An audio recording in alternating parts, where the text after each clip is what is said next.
Assalamualaikum warahmatullahi wabarakatuh dan salam sejahtera.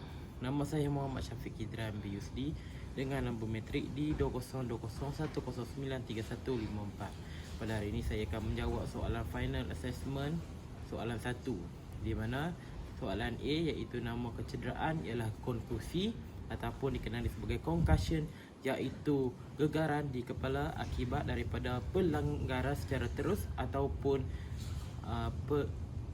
jatuh akibat jatuh di lantai. Soalan yang kedua iaitu tanda dan simptom kecederaan, di mana simptom kecederaan ialah mudah berasa pening, mempunyai masalah seimbang badan dan juga sering kali mengalami kebas di tangan dan di kaki. Dan juga tanda-tanda kecederaan adalah mempunyai benjolan dan bengkak yang tidak surut.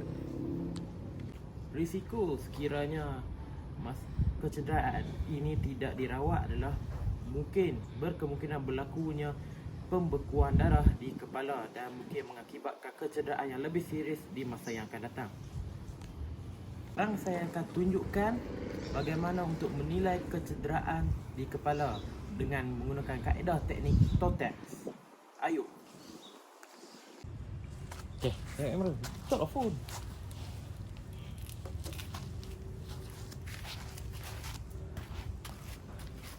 Sekarang kita akan menunjukkan penilaian TOTEX untuk menilai pasti kecederaan yang dialami oleh pemain rugby ini. Okey, T yang pertama adalah talk. Talk di mana kita bertanyakan kepada mangsa lokasi kejadian, bagaimana kecederaan itu berlaku, dan juga tanya berapa sakitkah ataupun bagaimanakah kesakitan yang dialami oleh mangsa. Seterusnya adalah O, observe. Kita akan pastikan memerhati di manakah kecederaan itu terletak. Seperti yang kita dapat lihat, terdapat satu benjolan di kepala akibat pelanggaran yang berlaku sebentar tadi. Kemudian T yang ketiga iaitu touch.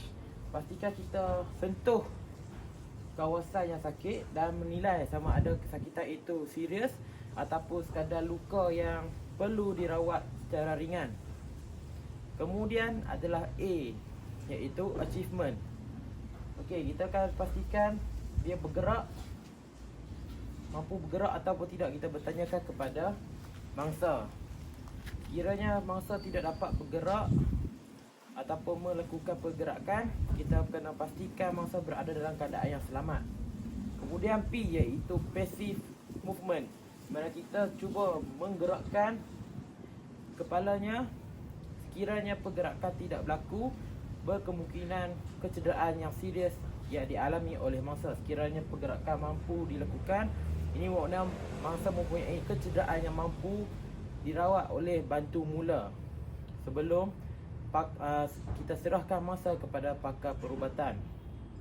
Seterusnya adalah skill, di mana kita membiarkan mangsa bergerak. Sekiranya mangsa mampu menggerakkan kepalanya tanpa sebarang bantuan, maka kita boleh teruskan rawatan ringan ataupun kita boleh mengenal pasti situasi dan juga tahap kecederaan yang dialami oleh mangsa. Maka itu adalah penilaian untuk menilai sama ada kecederaan ini serius ataupun tidak menggunakan teknik TOTEX.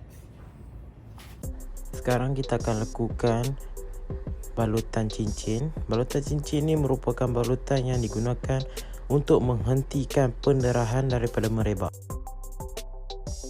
Sekarang kita akan melakukan balutan atas kepala. Okey, seperti yang saya kata tadi, balutan cincin merupakan balutan untuk kita memastikan luka tersebut tidak merebak ke tempat lain. So, pertama sekali kita pastikan letakkan balutan cincin kita di tempat yang bengkak tersebut.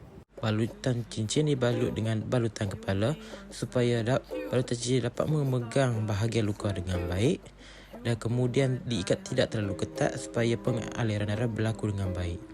Kemudian kita pantau keadaan mangsa selepas melakukan rawatan. Itu saja dari saya. Sekian, terima kasih.